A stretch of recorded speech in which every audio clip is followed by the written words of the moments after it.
Welcome! In front of me I have Garmin Swim 2 and I'm gonna show you how to unpair this watch from the iPhone. First, we need to open the Garmin Connect application on the iPhone that is paired with our watch.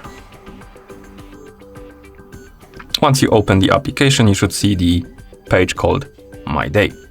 Now, you can tap on the More icon to open the menu, scroll down, tap on Garmin Devices, and here you should see the list of devices connected to your iPhone. As you can see, we have the Swim 2 right here on the list.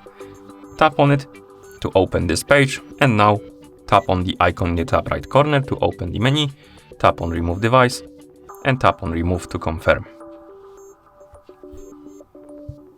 Now we can tap on Settings, or you can tap on Close, but we want to go to the settings anyway, so let's tap on Settings.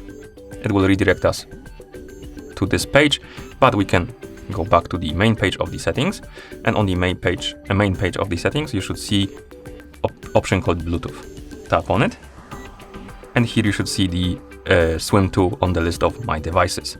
Now tap on the info icon next to it, tap on Forget this device, tap on Forget device, and the device should disappear from this list. It will be right here on the other devices, but this means that the watch is completely unpaired from our iPhone. Thank you for watching. If you found this video helpful, please consider subscribing to our channel and leaving a like on the video.